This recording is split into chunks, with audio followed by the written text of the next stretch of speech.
Bonjour à tous et bienvenue à la semaine de formation digitale allemande, programme solaire pour Madagascar.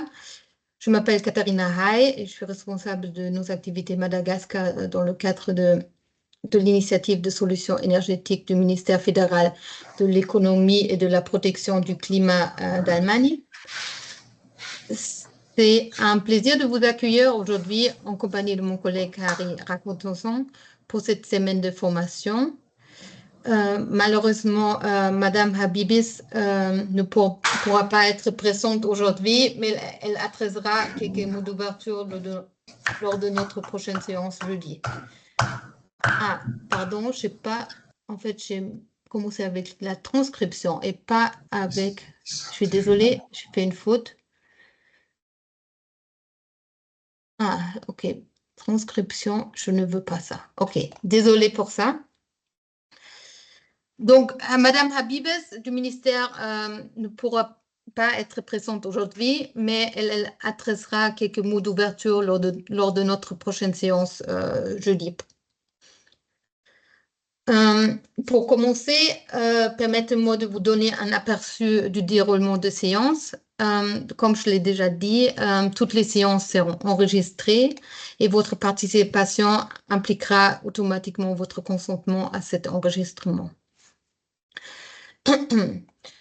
Nous vous prions également de garder vos microphones en sourdine pendant les présentations. Mais bien sûr, si vous avez des questions, n'hésitez pas à lever la main ou à les poser dans le chat. Nous sommes ravis d'organiser cette formation et nous avons été très contents du nombre élevé de candidatures reçues. Et cette série de séances vise à explorer des sujets spécifiques que nous avons identifiés comme pertinents pour le marché en Madagascar dans le domaine de l'énergie solaire. Tout de suite après cette introduction et la présentation... Pardon, est-ce que vous pouvez mettre vos microphones en sourdine, s'il vous plaît? Merci beaucoup. Tout de suite après cette introduction et la présentation de notre projet, nous aurons une séance sur les solutions de stockage présentée par Xavier Juin de Ticilio. Jeudi, ensuite, nous aborderons la thématique de l'agri-PV, donc le solaire photovoltaïque dans le domaine de l'agriculture. Et la semaine suivante, nous aurons le plaisir de discuter la question du financement de l'énergie solaire et ensuite de l'importance de la qualité et de la maintenance des systèmes photovoltaïques solaires. Lors de notre dernière séance, jeudi la semaine prochaine, nous explorons les solutions solaires pour la production de chaleur ou de froid dans les applications industrielles. Voilà, ça c'est le programme pour les 5 prochaines séances. Et vous avez peut-être remarqué ou vous étiez étonné que aucune séance de questions de réponses n'est explicitement prévue dans le programme. Mais en fait, nous comptons sur votre participation active pour rendre nos discussions aussi interactives que possible. Chaque séance débutera par une présentation de 30 minutes, parfois aussi un peu plus longtemps, et qui est ensuite suivie d'une discussion ouverte. N'hésitez pas à poser vos questions dans le chat à tout moment. Je vais maintenant passer la parole à mon collègue Harry, qui vous présentera brièvement notre programme de développement de projet dans le cadre de l'initiative de solutions énergétiques. Voilà, Harry, la parole est à toi. Merci, Katharina. Bonjour à tous. Moi, je suis Rakutson Harnien. Je suis donc le représentant local à Madagascar du Project Development Programme. Je vais faire une petite présentation du programme et il s'en suivra une petite vidéo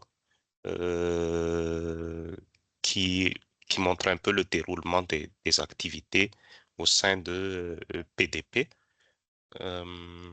Et après cela, nous aurons le privilège donc d'avoir Monsieur Xavier Juin qui va développer un peu plus sur la thématique qu'on va aborder aujourd'hui pour le démarrage de cette session. Sans plus tarder, je vais démarrer la présentation. Est-ce que vous voyez mon... Oui, on peut très bien voir. Maintenant, non, c'est parti, mais hop. Oui, maintenant c'est là. On peut voir la présentation. D'accord. Alors,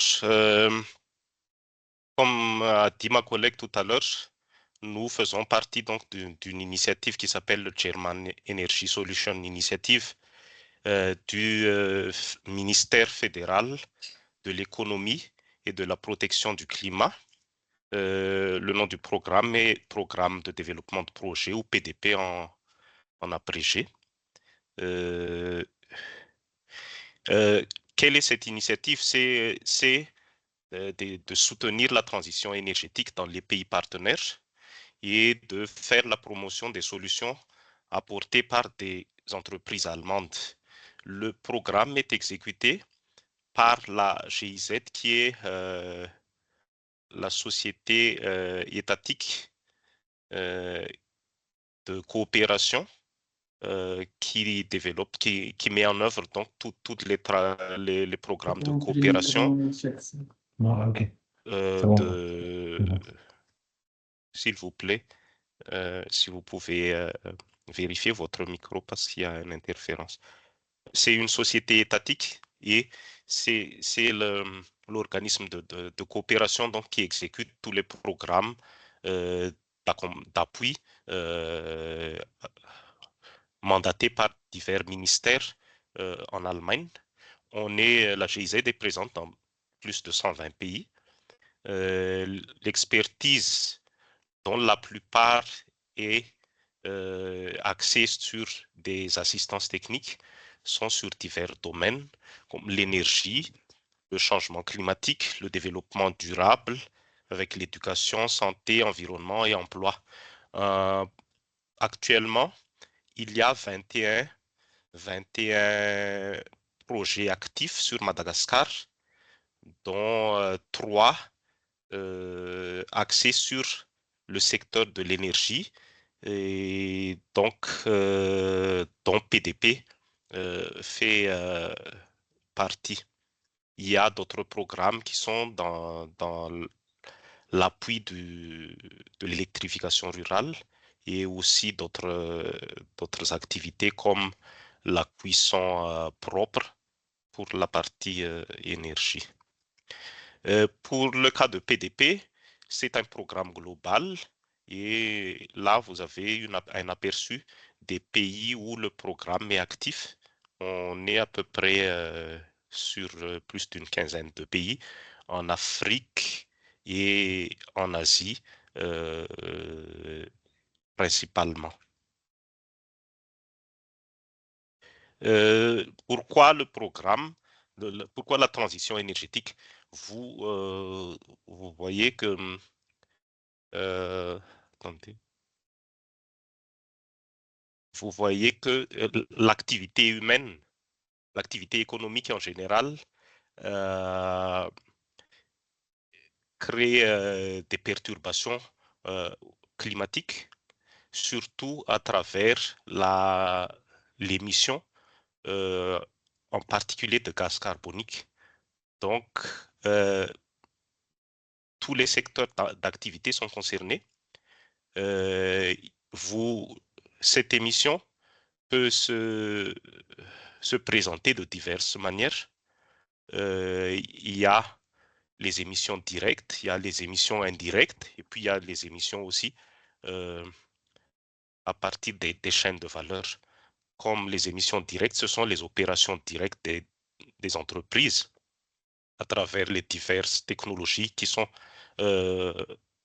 employées donc dans les chaînes de production et dans les activités.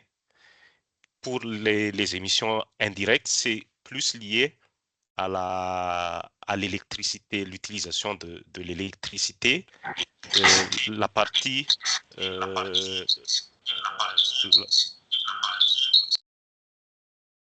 la plus grosse partie étant la source même de l'électricité.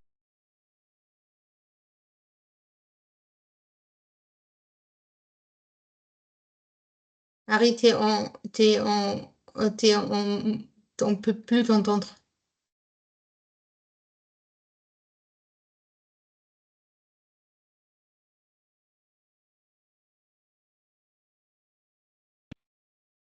Maintenant, est-ce que vous m'entendez? Oui, c'est bien. Oui, Ça a été muté oui. bizarrement. Donc, il y a les émissions indirectes liées à l'utilisation de l'électricité. Donc, ça vient principalement des sources de production d'électricité utilisées dans les diverses activités. Donc, pour arriver, et en dernier lieu, il y a la chaîne de valeur. Donc, tout ce qui est externe à l'activité d'une entreprise, mais qui en amont, de par leur création, contribue aussi à des émissions de carbone. Alors, la transition énergétique est là pour essayer d'atténuer donc ces effets afin de limiter les impacts sur le climat qui est le principal conséquence, c'est le réchauffement climatique. Et c'est dans cet effort ensemble que ces programmes comme PDP existent.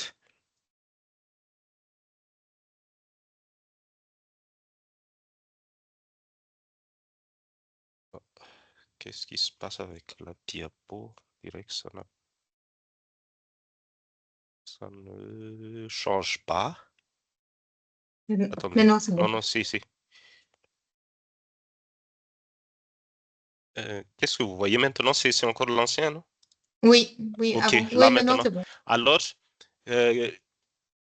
comme je le disais, la plupart des activités de la GIZ sont des assistances techniques et PDP ne fait pas exception. Nous apportons donc divers appuis techniques sur diverses technologies. Bon, ce que nous allons discuter pendant les sessions de formation seront focalisées principalement sur les systèmes solaires photovoltaïques, mais parmi les pays dont j'avais mentionné tout à l'heure, on a aussi des appuis sur différentes d'autres technologies afin de minimiser donc et d'optimiser la consommation d'électricité et de minimiser les impacts de production de ces gaz à effet de serre. Donc, il y a aussi d'autres technologies sur les efficacités, d'autres approches sur les efficacités énergétiques avec différents types de technologies. Il y a la production d'hydrogène vert. Il y a aussi la récupération et la réutilisation de la chaleur industrielle. Pendant notre session, nous aurons l'opportunité de voir à la fois cette partie solaire photovoltaïque et notre dernière session entamera une petite aperçu sur cette production de chaleur industrielle. En général, donc pour toutes ces appuis, les démarches de PDP sont standardisées. Donc, on a des processus qui sont semblables avec des approches semblables pour toutes les technologies. Et en prenant un exemple sur le système solaire, Hein? ça se Ah, déroule donc allez-y, en appuyez. Donnez-moi, Juliana, c'est pour moi. C'est pour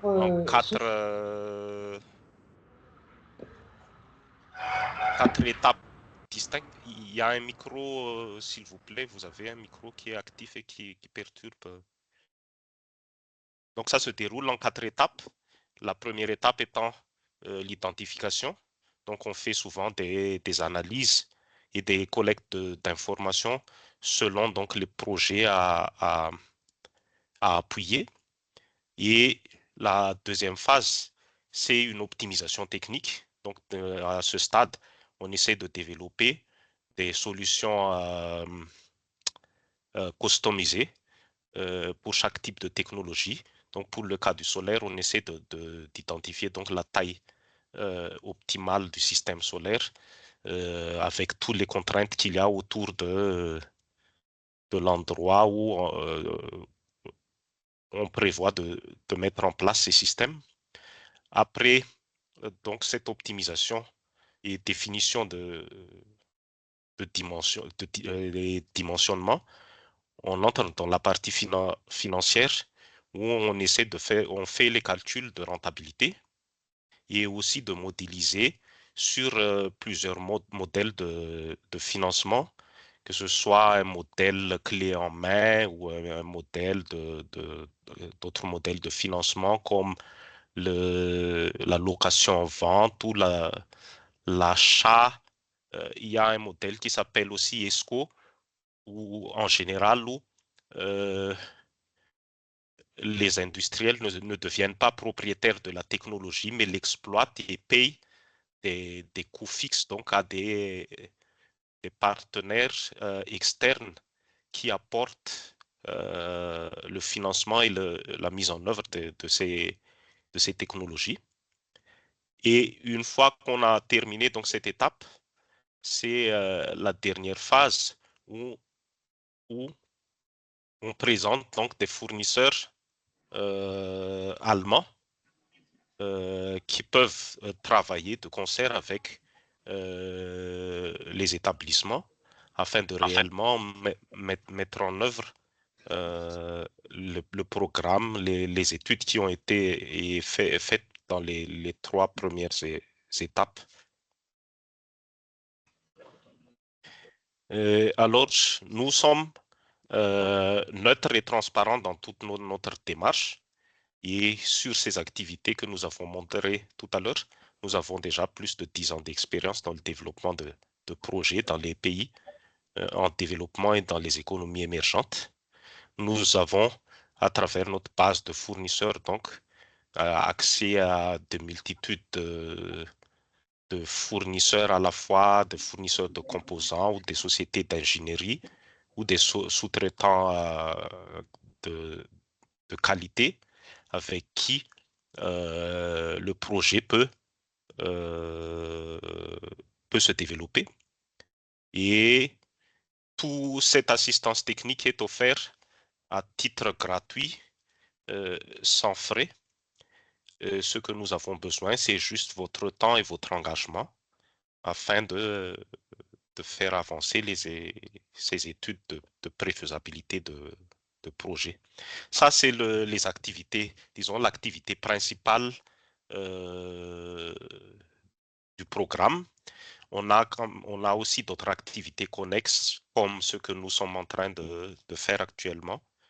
Donc, il y a à la fois le développement du marché à travers ces renforcements de capacité par des séances de formation, il y a des échanges, il y a des conférences, et aussi il y a le développement des affaires par la création d'événements ou de missions spécifiques, comme il y a ce que l'on appelle des business trips où on ramène des équipes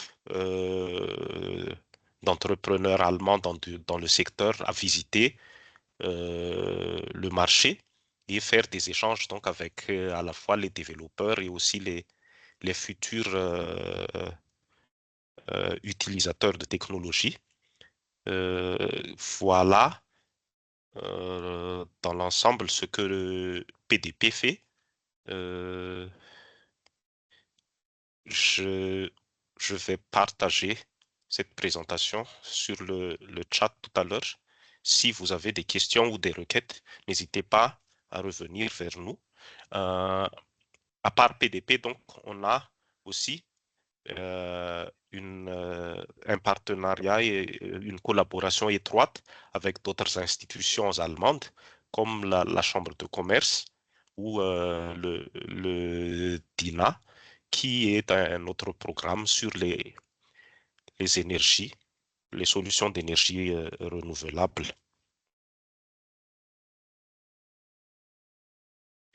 Maintenant, je vais partager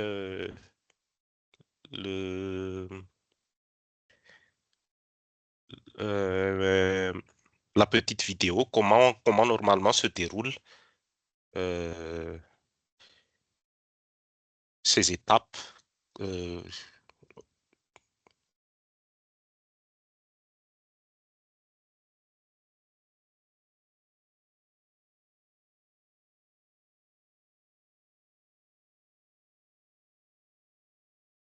Harry, tu n'as pas partagé le son. Il faut partager le son aussi. Juste un instant.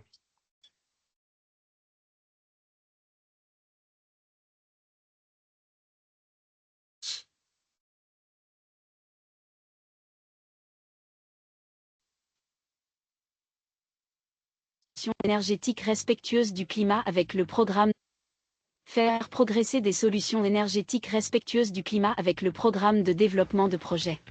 Qu'il s'agisse de cultiver des fleurs au Kenya ou de produire des textiles au Vietnam, les unités industrielles et les usines ont besoin de beaucoup d'énergie pour leur processus de fabrication.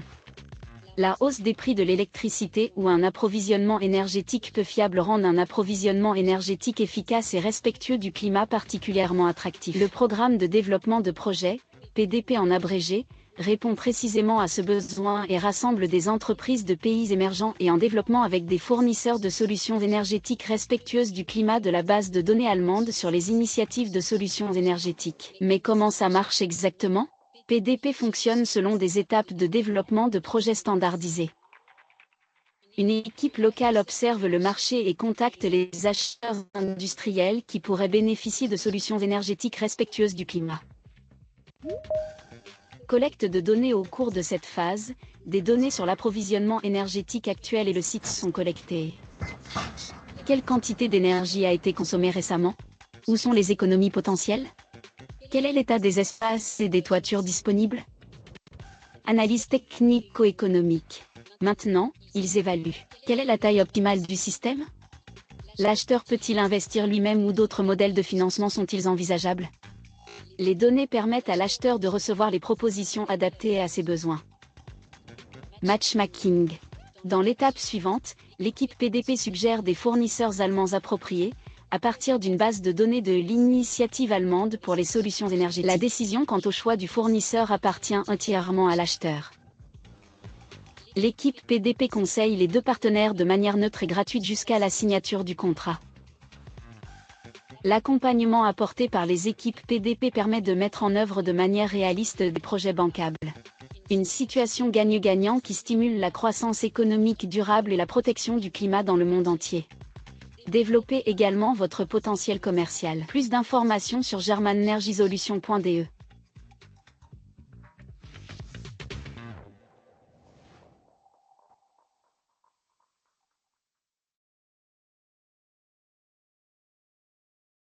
Voilà la petite présentation du programme. Si vous avez des questions, n'hésitez pas à revenir. Sinon, je repasse la parole à Katharina. Merci Harry. Donc oui, voilà ce qu'on fait aussi au Madagascar, ce qu'on propose comme solution. Merci à Harry pour la présentation. Maintenant, j'ai le plaisir de passer la parole à Xavier Jouan de Ticilio. Et il va présenter. Xavier, tu es toujours là? Ah oui, Ouais, très bien. oui. Merci, J'avais super, juste coupé merci ma beaucoup. vidéo et mon micro pour pas déranger. Oui, oui, super. Donc, Xavier, merci beaucoup d'être là. Xavier représente la société Ticilio, qui est aussi active à Madagascar, et il va vous parler plus en détail sur les solutions de stockage. Oui, encore une fois, grand merci et je te passe la parole. Merci beaucoup. Merci Katharina, merci Harry de pouvoir participer. Bonjour à tous, surtout que vous êtes très très nombreux. Je vais partir. Donc aujourd'hui, on va parler de stockage de l'énergie. Alors, vu que je ne sais pas exactement quels sont les niveaux techniques de chacun, je suis parti d'assez basique et en montant de plus en plus. N'hésitez pas à poser questions. Et si c'est des questions très techniques, n'hésitez pas. À la fin, il y aura mon numéro de téléphone, mes mails. Il n'y a pas de problème pour qu'on s'appelle et discuter de points plus pointus et plus techniques que certains auront peut-être moins d'intérêt à entendre. Alors, je vais partager la bonne présentation. Hop là. Vous devriez pouvoir voir. Je vais commencer rapidement avec un peu introduire qui on est chez Tissilio. Et ensuite, j'enchaînerai sur le pur, la partie purement technique. Est-ce que vous voyez bien ma présentation? Très bien, merci beaucoup. Super. Donc, l'idée de Tissilio, hein, c'est d'aider à réduire les coûts de l'énergie des entreprises ou des institutions en Afrique de manière générale. Et l'idée, c'est d'utiliser donc ce solaire pour créer des économies et surtout sur le long terme. Nous, notre vision, c'est qu'on voit trop de projets en Afrique qui sont très intéressants, mais les gens vous disent souvent: ah, moi j'ai du solaire, mais ça marche pas. Mon cousin, il a du solaire, ça marche pas. Souvent, c'est soit parce que le matériel n'a pas été de bonne qualité, ou alors le matériel était de bonne qualité, mais a été monté pas comme il fallait. Donc nous, notre vision, c'est de faire des projets qui durent dans le temps. Une centrale solaire, c'est normalement construit pour durer 30 ans. Alors il y a quelques parties que vous pouvez changer, mais il y a des centrales solaires en Europe, en Allemagne, en France, qui existent depuis 30, 35, voire 40 ans, et leur production a baissé de moins de 10%, quoi. Donc le solaire, c'est vraiment un point important, ça produit sur le long terme. Et il n'y a pas de raison qu'une centrale s'arrête de produire rapidement. Donc c'est ce côté durable, c'est pas uniquement le côté vert, mais c'est vraiment ce côté durabilité, le fait que ça dure dans la durée. Désolé pour le lapsus. À quoi ça sert donc de mettre du solaire chez vous?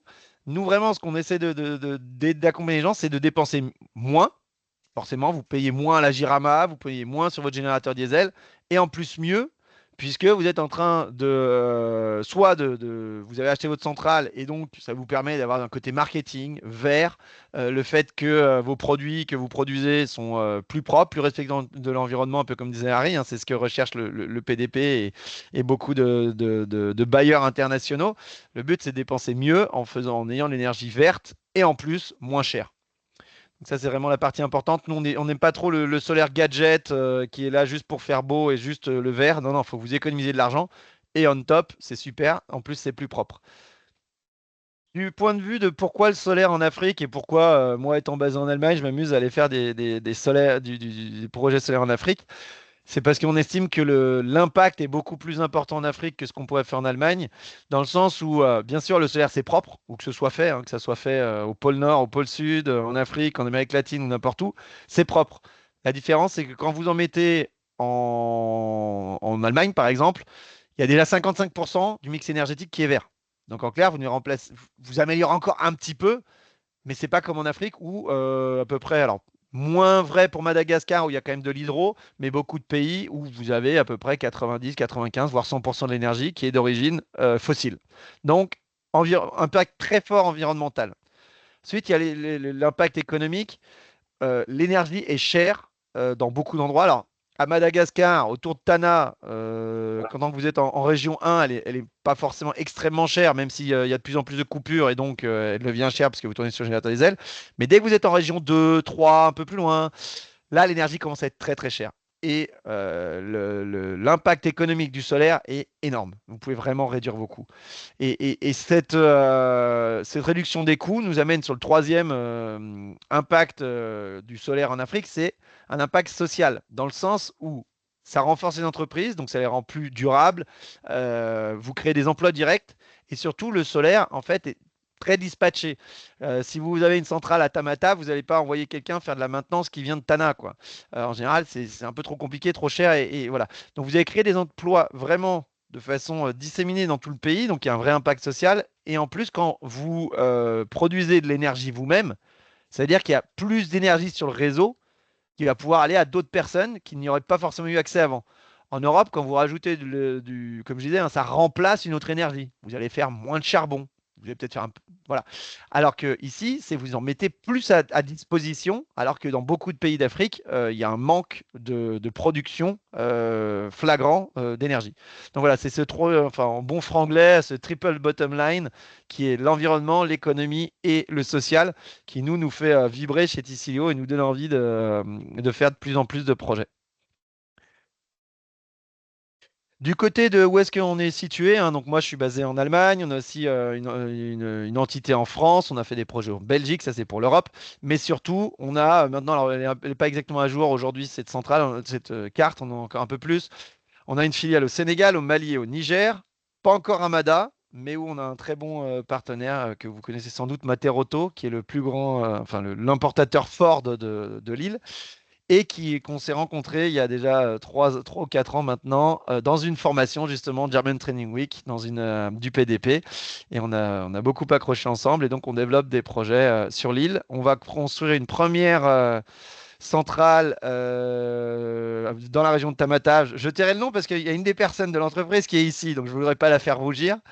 Mais donc une centrale justement avec stockage et avec notre solution, une solution redéployable. Et on a 2 autres centrales qui vont être installées sur les projets miniers dans l'île, a priori au Q3, fin Q3, début Q4 2024. Voilà. Et donc bientôt, on aura, nous espérons très rapidement, un point rouge ici également. Du point de vue de nos activités, on est à peu près à 80% sur ce qui est CNI, donc Commercial Industrial. On travaille surtout avec des entreprises. On a aussi travaillé, on a un peu une niche, même si elle est assez importante, c'est tout ce qui est opération de maintien de la paix, puisqu'on a travaillé pour l'Union européenne à Mogadiscio, on a travaillé pour l'Union européenne à Koulikoro au Mali. On a construit aussi pour l'armée allemande au Niger, à Gao, sur le camp Castor de Gao, avant qu'ils aient quitté le Mali. On a même installé des centrales en Irak pour eux. Donc on est un peu spécialiste des zones problématiques. À côté de ça, Madagascar, c'est plutôt tranquille. Alors je sais qu'il peut y avoir des petits soucis parfois sécuritaires, mais on est encore très très loin de Gao ou de Mogadiscio, voire de Kismayo au sud de la Somalie, à 10 km d'El-Shabaab. Ensuite, on travaille aussi beaucoup avec des organismes et institutions de développement, puisqu'on a été pendant 2 ans, on a été lead trainer pour la GIZ, pour le PDP. On a travaillé pour Médecins sans frontières, on a travaillé aussi pour des entreprises. Et en parallèle, dans autres, c'est un peu un fourre-tout chez nous, on développe aussi pour compte de tiers des grandes centrales. On a par exemple installé un 12 mégas, un 3 mégas et demi. On développe en ce moment, on a complètement développé un 11 mégas en France. On co-développe un 50 mégas pour un compte de tiers. Donc on sait aussi faire des très grandes centrales. Là, vous voyez 100 kW crête à 2 MW crête. Pourquoi? C'est parce qu'en Afrique, on se concentre sur cette partie-là, qui est dès qu'on est au-dessus de 2 mégas, il n'y a pas grand monde qui a besoin de plus de 2 mégas. C'est simple. En général, il n'y a que 2 clients, c'est les mines et les cimentiers. Et je viens d'une entreprise, avant d'avoir créé TCO il y a 8 ans, j'étais chez UV, un gros développeur allemand éolien et solaire. Et typiquement, ce genre d'entreprise avec qui on s'entend très bien nous donne les projets de cette taille-là. Par contre, installe les projets à partir de 5 mégas. En dessous, ils sont trop gros, leur structure de charge ne les rend pas compétitifs. Donc nous, on reste sur notre sweet spot, la partie où on est les plus efficaces, entre une centaine de kilos et de mégawatts crête. Avec ou sans stockage, c'est vrai que s'il y a du stockage, on peut descendre plus petit. On a aussi fait des projets de 50 kW crête, mais avec un stockage pour que ce soit suffisamment intéressant financièrement pour nous. Du point de vue de la chaîne de valeur, on commence à la conception, on est dans le développement, mais là, toujours, on est avec des partenaires locaux. On estime que nous, on n'est pas malgaches. Des malgaches connaissant tout le microcosme, la façon de travailler, les ministères, les différentes autorisations, c'est eux qui savent beaucoup mieux le faire que nous. Donc nous, on amène notre expertise technique et nos partenaires locaux amènent leur expertise locale, des us et coutumes, de la façon de développer des projets. Sur le financement, il y a certains de nos concurrents qui se positionnent uniquement en location-vente. Nous, sur la partie financement, on veut faire des projets. Donc, le financement, on peut l'amener. D'ailleurs, avec Materoto, on est capable de proposer des solutions en location-vente de centrales solaires. En revanche, si le client a choisi de mettre son argent directement dans la centrale, c'est également possible. On peut aussi aider le projet qu'on va installer en septembre, là, c'est avec un financement Sunref via la BNI. Donc, on peut aussi aider à mettre en place le financement pour que le projet se fasse. Lors de la réalisation, on travaille toujours avec un partenaire local. Encore une fois, on envoie un chef de chantier pour être sûr que les standards internationaux sont respectés. Pour aussi qu'il y ait un réel transfert de compétences entre nos équipes et l'équipe du partenaire local, puisque c'est lui qui ensuite va nous aider sur la maintenance, là où nous, on ne garde que la supervision à distance. Et on va pouvoir, le partenaire local sera nos yeux, nos oreilles sur place pour pouvoir installer. Donc, comme vous voyez, alors nous, on n'est pas exclusif dans nos façons de travailler. Donc, si des personnes d'entre vous ont des projets, soit parce qu'ils voudraient être clients, soit ce sont des développeurs, des installateurs locaux qui n'ont pas forcément la capacité technique d'arriver sur des projets plus gros, n'hésitez pas à me contacter. On sera ravis de co-développer ces projets avec vous et de pouvoir les réaliser avec vous. Sur l'offre un peu spécifique chez nous, c'est ce que je disais. Donc, on peut faire du conseil, c'est-à-dire on peut faire l'étude. On a développé un analyseur interne parce que vous l'aurez, je pense, dans la semaine, une des autres sessions de la semaine. Harry, je me doute qu'il doit y avoir ça dans la panoplie des différentes présentations. Katharina t'en a présenté pas mal tout à l'heure. Je crois qu'il y en avait une là-dessus. C'est récupérer les courbes de charge. C'est la partie obligatoire si on veut pouvoir bien dimensionner le solaire. C'est ce que fait le PDP. Et donc là-dessus, nous, on peut aussi vous accompagner dans le sens où on a développé un analyseur. Avant, on utilisait souvent des analyseurs qui existent sur le marché. Ça peut être du Fluke, du Chauveau-Arnoux, du PCE. Le problème, c'est que ceux-ci sont très bons, relativement chers, mais surtout, ils ne sont pas connectés à Internet. C'est-à-dire que ça nous arrivait de déposer pour 3-4 semaines. Puis quand vous venez récupérer votre analyseur, c'est dommage, après 2-3 jours, il n'y a plus de données. Pourquoi? Parce que quelqu'un est passé par là, l'a débranché, l'a déplacé, s'est dit mais qu'est-ce que c'est que ça? Ou alors il n'y avait plus de batterie. Enfin, il y a plein de bonnes raisons pour faire en sorte que ça ne fonctionne pas. Ensuite, on a eu des analyseurs qui étaient connectés sur Internet, mais qui ne pouvaient pas faire autant que les autres. Donc nous, on a essayé de ramener les meilleurs des deux mondes ensemble. C'est-à-dire qu'on a développé, c'est dans une boîte à peu près, ça fait la taille d'une feuille A3. C'est un coffret où il y a tout dedans, les boucles à mettre autour des câbles. Et surtout, vous mettez une carte SIM dedans. Ça envoie tout sur un serveur FTP et sur une gateway ensuite. Et vous pouvez voir ça sur notre plateforme, ce qui permet à nos partenaires de pouvoir accéder directement à leurs données et avancer. Donc ça, c'est plutôt la partie conseil. Ensuite, on fait de la livraison clé en main. On est capable, comme je disais, de construire intégralement avec un partenaire local les projets. On peut proposer de la location-vente, surtout à MADA avec notre partenaire Materoto. Et sur ce point-là, sur la location-vente, on peut aller sur des durées plus ou moins longues, plus ou moins courtes, en fonction aussi de la bonité de l'entreprise. Du point de vue de ce qu'on fait techniquement, on peut faire du sur-mesure. Souvent, c'est les toitures. Les toitures, c'est quasiment toujours du sur-mesure. Ou s'adapter, comme ici, là, c'était pour une station d'épuration, où on s'est adapté vous voyez, comme on a épousé la forme de ce qu'on avait disponible. En parallèle de ça, nous, on a développé maintenant depuis 5 ans, 6 ans, c'est une solution qu'on appelle la TSS, TCO Solar Station, qui a été labellisée par Solar Impact, parmi les 1000 solutions pour lutter contre le changement climatique. Solar Impact, vous savez, c'est cet avion solaire qui avait fait le tour du monde avec l'avion de Bertrand Piccard. C'est un explorateur suisse qui a décidé après de lancer un mouvement de plein de personnes qui ont des idées pour essayer de lutter contre le changement climatique. Et donc, c'est une solution qui tient dans un 20 pieds. Ça, c'était la première version où l'onduleur était encore accroché au 20 pieds. Maintenant, notre 20 pieds vient juste comme boîte de chaussures. C'est le contenant. Donc ici, vous en voyez deux. C'est au Mali pour les grands moulins du Mali. Ici, c'est pour un maraîcher au Sénégal. Et l'intérêt en fait de ces solutions, c'est que c'est modulable. Les tables sont indépendantes pour 6 modules. Donc, on peut vraiment aussi épouser un peu la forme du terrain, même si souvent on les met en carré ou en longueur. C'est déplaçable dans un 20 pieds. Ça veut dire que souvent, un des gros problèmes du CNI, c'est que vous avez des gens qui vous disent oui, ça m'intéresse le solaire. Par contre, ma toiture ne tient pas. Et ou mon sol, j'en ai, mais je ne sais pas si je vais pas agrandir mon usine. La question du foncier, quoi. Et donc, nous, leur dire, écoutez, mettez-la, et dans 2, 3, 4, 5 ans, quand vous voudrez agrandir votre usine, on la démonte, on la met plus loin, on la met sur un autre site, et ainsi de suite. Donc, en clair, vous avez une centrale qui est beaucoup plus polyvalente qu'une centrale qui serait accrochée à des plots béton ou enfoncée avec des pieux battus. L'autre chose intéressante, c'est qu'en fait, nous, cette solution, on l'a développée parce que toute la partie haute de la structure, c'est celle de centrales multi-mégawatts. C'est celle que nous, on a pu installer sur des projets de 12 ou 3 ou 4 mégawatts. La partie basse, en revanche, au lieu de s'accrocher sur un pied battu, qu'on ferait sur de la centrale multi-mégawatts, on est sur un système de lest avec un gabion et qui nous permet en fait de le remplir avec environ 500 kg sur 2 pieds par table et nous permet de résister avant, enfin surtout sur Mada où on connaît les épisodes cycloniques qu'il peut y avoir, qui peut résister dans les eurocodes jusqu'à une vitesse de vent de 31 mètres secondes. En gros, c'est de la zone anticyclonique. Et enfin, voilà, le côté un peu robuste et aussi environnement corrosif. On peut vite se retrouver proche de la mer, hein, à Mada. On est sur de l'acier Magnélis. C'est un acier qui, au lieu d'être juste un zincage, enfin juste une galvanisation à chaud, c'est un mélange, ça a été inventé par ArcelorMittal, c'est un mélange zinc-magnésium qui permet en fait de cicatriser. C'est-à-dire que quand vous faites de l'acier galvanisé et que vous le grattez, vous allez avoir une rayure, ça va rouiller.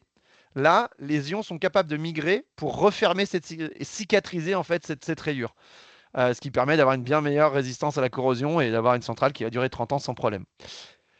Dans un 20 pieds, on arrive à rentrer. Alors, ça, elle a déjà quelques mois ma présentation. 80 kW de crête. Aujourd'hui, on met à 84. Et notre but, c'est que d'ici un an et demi, peut-être 2 ans, on sache rentrer même 100 kW de crête dans un 20 pieds. C'est un peu. Et pour tout vous dire, quand on a créé cette centrale il y a maintenant 5 ans environ, le prototype faisait 60 kW de crête. Juste pour vous donner une idée de l'accélération de l'amélioration des modules solaires. Dans notre solution, on est toujours sur des solutions hybrides. Donc en fait, il peut y avoir le réseau, typiquement la Jirama.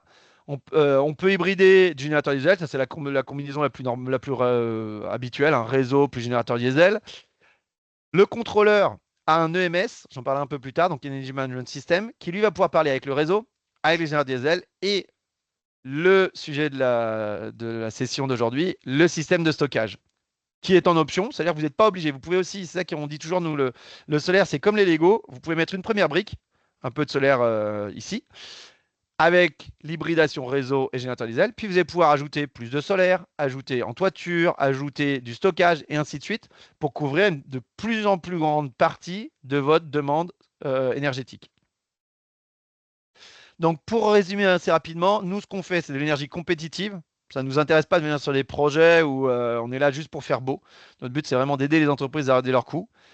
L'alimentation grâce à ça est plus durable, dans la longévité j'ai envie de dire. Elle est renouvelable, ça c'est clair, et ça augmente votre indépendance dans le sens où vous allez moins consommer sur la Jirama. Si vous avez ajouté du stockage, vous allez moins tirer sur votre générateur diesel et vous allez pouvoir être plus indépendant des autres solutions, des énergies fossiles et du réseau public. On est présent localement via nos partenaires, voire dans certains pays, on est carrément avec nos propres filiales, ce qui devrait arriver incessamment sous peu pour Madagascar. Avec en joint venture sur le pays. Et enfin, je préfère préciser tout de suite, on n'est pas les moins chers sur le marché. Par contre, nous, nos centrales, il faut qu'elles durent. Donc, on va vraiment personnaliser, on va s'adapter à ce que vous nous demandez et on va faire quelque chose où vous pouvez être certain que vous allez gagner de l'argent. Voilà. Aujourd'hui, oui. Xavier, il y a une question dans le chat. Désolé, je vois pas en fait. Je suis en complet partage. J'ai pas ajouté. Désolé. Non, je peux le dire. Oui. Comment l'appui sur le financement se fait-il concrètement pour le cas de financement BNI via Sunref, par exemple? De ce côté-là, donc nous, on va déjà fournir tout ce qui est chiffrage. On va fournir également des documents. En général, la BMI va demander, vous avez quoi comme fiche technique, vous avez quoi comme matériel. Alors, en gros, montrer patte blanche sur le fait que ce qu'on va installer, c'est du Tier 1, c'est de la haute qualité et ce genre de choses. Ils vont demander des références. Nous, on va apporter en fait toute la partie technique du dossier à rendre à la BNI et qui après sera vérifié par Sunref parce qu'on s'entend très bien avec les gens de Sunref. En fait, Sunref vient donner de l'argent à 2 banques commerciales, la BNI, et je ne vais pas retrouver le nom de la deuxième, bien sûr, parce que maintenant que j'en ai besoin, peut-être que l'un d'entre vous se rappelle. Merci Harry, la CMCB. La CMCB.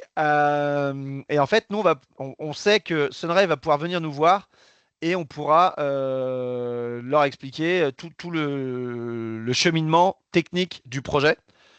À la rigueur, on peut aussi aider sur tout ce qui est business plan en rappelant, bon, bah voilà, un onduleur, ça change après 15 ans.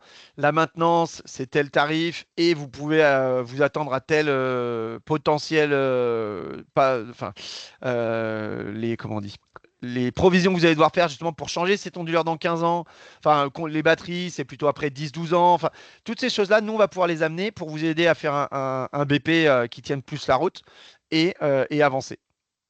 Donc voilà, c'est surtout un accompagnement technique et puisqu'on est référencé chez Sunref et ils nous connaissent très bien et on échange beaucoup en amont des projets. Donc on peut aussi faire un peu, j'ai envie de dire, de lobbying interne, même si, attention, chez Sunref, ce n'est pas Sunref qui prend la décision, c'est bien la BNI et la CMCB qui prennent leurs décisions.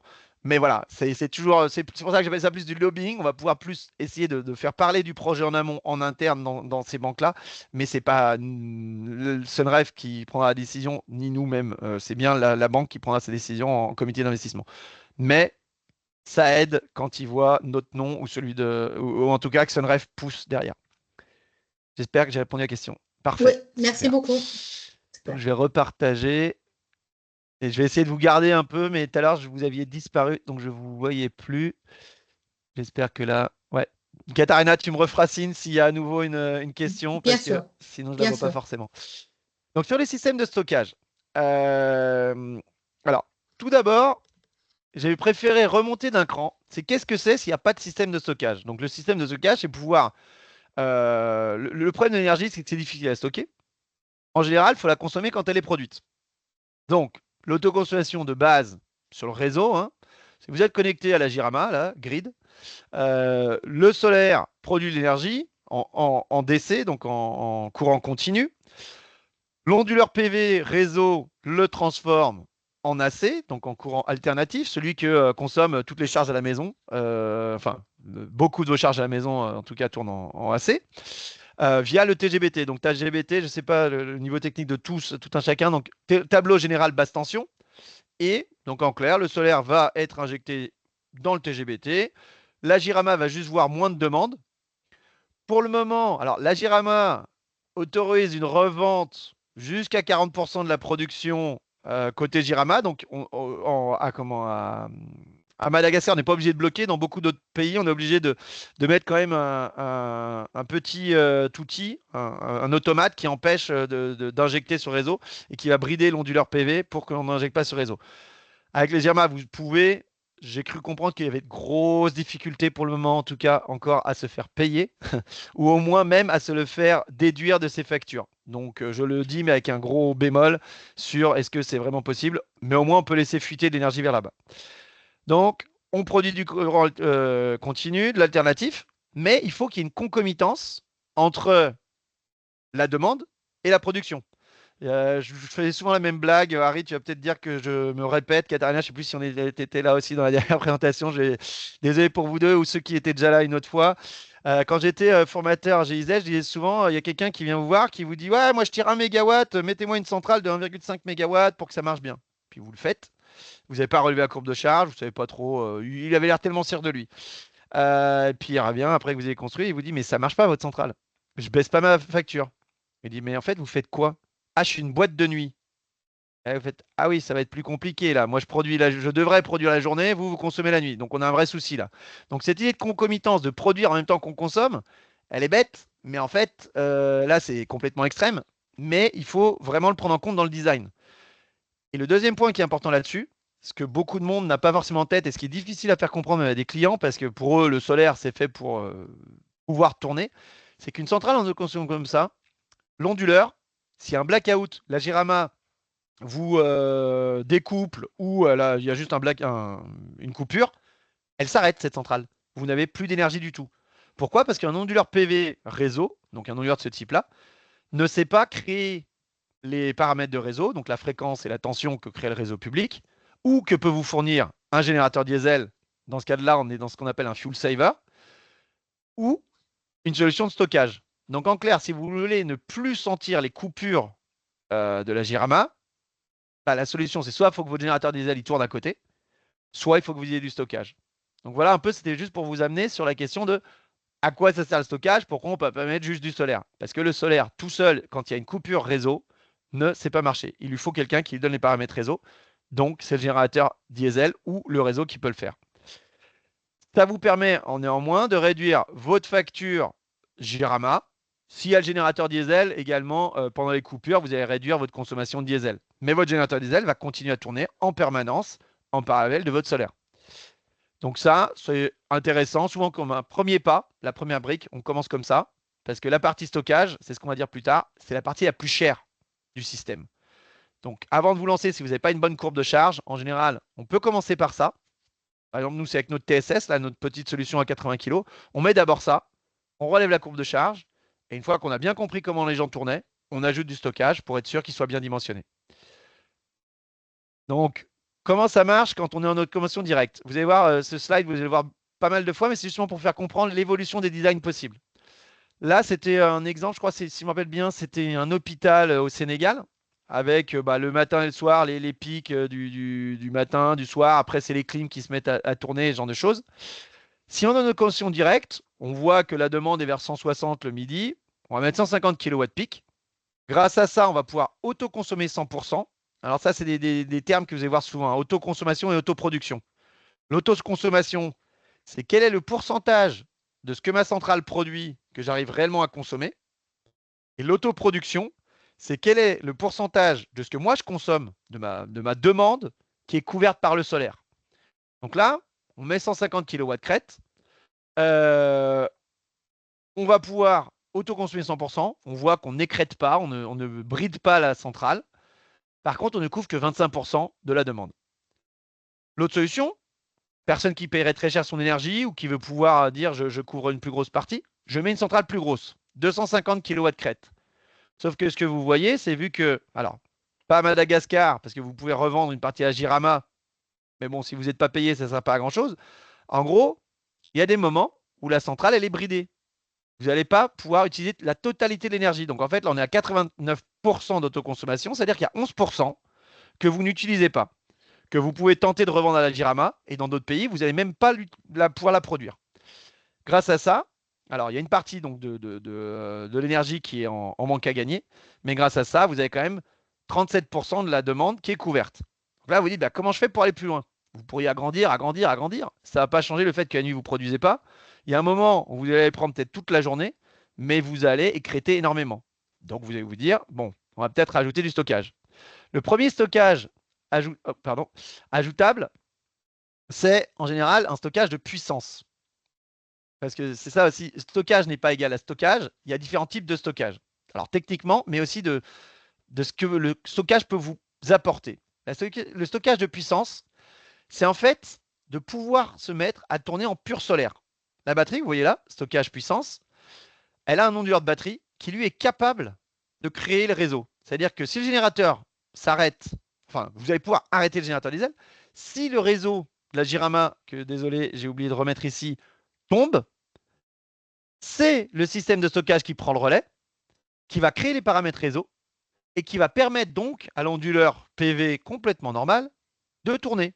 Il va pouvoir, grâce à ça, continuer à tourner, alimenter les charges, et ce qu'il y aura en trop par rapport aux charges va revenir par là, va être rectifié, désondulé par l'onduleur pour pouvoir charger la batterie en DC.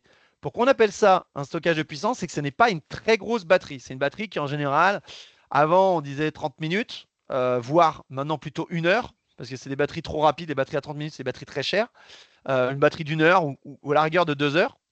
Mais en fait, le fait d'avoir 1 heure de tampon va vous permettre de tenir parfois toute la journée, ou alors en tout cas entre 10h et 16h. Parce que la batterie va permettre au solaire de tourner en permanence. S'il y a un passage nuageux, il n'y a pas de coupure réseau, puisque l'onduleur de batterie va aller puiser dans la batterie. Et grâce à ça, vous pouvez couper vos générateurs diesel. Il y a aussi une possibilité de faire ce qu'on appelle du peak shaving. Le peak shaving, c'est que quand vous êtes sur le réseau Jirama, il y a des gens qui ont pris, je sais pas, qui ont une puissance soutirée, demandée, abonnée, disons 200 kg. Sauf que vous le savez, des fois, il y a certaines de vos machines qui vont démarrer et vous allez dépasser. Ce dépassement, en général, coûte cher. Il y a des solutions, en fait, grâce à des batteries où l'onduleur, l'EMS, donc l'Energy Management System, l'intelligence qui est derrière tout le système, va se rendre compte de cet appel de puissance et va relâcher à ce moment-là de l'énergie de la batterie, ce qui va permettre de couper les 50 kW en trop et de faire en sorte que vous ne payez pas ces pénalités. C'est ce qu'on appelle du peak shaving. Sur Madagascar, il n'y a pas forcément un gros business model là-dessus. En revanche, sur des pays comme la Namibie, où l'accès à la puissance, encore plus qu'à l'énergie, est très cher, ça peut vous coûter une fortune des dépassements. Donc, vous avez préféré mettre une batterie pour ne pas avoir à payer ces dépassements et elle va se rembourser davantage sur ce peak shaving que sur le reste.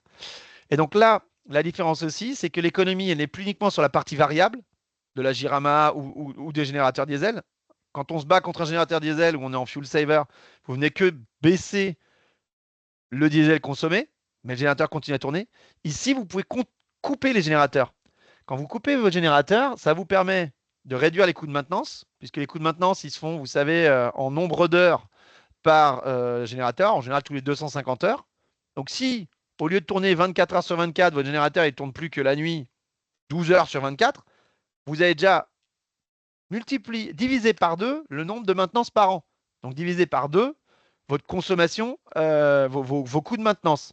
En plus de ça, vous avez l'huile moins changée, les courroies, en gros, le travail, mais aussi les différents accessoires ne sont pas payés et la durée de vie de votre générateur va être rallongée également. Donc, on économise sur encore plus de choses. On reprend la même courbe de charge que tout à l'heure. Tout à l'heure, vous vous rappelez, on était sur 250 kW crête, où on écrêtait déjà, on n'est plus qu'à 89% d'autoconsommation. Si on rajoute une simple batterie très courte, là, d'une demi-heure, qui donc vous permet de ne pas avoir à démarrer le générateur toute la journée, bah là, vous remontez à 98% de l'énergie qui est autoconsommée. Et vous couvrez 38% de votre demande. Vous voyez, on ne couvre pas beaucoup plus qu'avant de la demande. En revanche, votre générateur de à peu près ici, là, donc ça va faire à peu près de 9h du matin à 16h, il n'est plus en marche du tout. Vous ne tournez que sur du pur solaire. OK ? L'étape d'après, ce serait de dire, bon, bah, je veux mettre encore plus de batterie. Grâce à ça, je vais pouvoir mettre plus de solaire. Ici, vous voyez, enfin d'abord, plus de solaire avec la même batterie. Je vais plus sécréter, mais grâce à ça, je vais couvrir une plus grosse part. Pourquoi ? Parce que le matin, vous montez plus vite. Vous allez plus recharger votre batterie. Par contre, il y a des fois où vous allez brider. Votre batterie est déjà pleine, donc vous n'allez plus utiliser ça.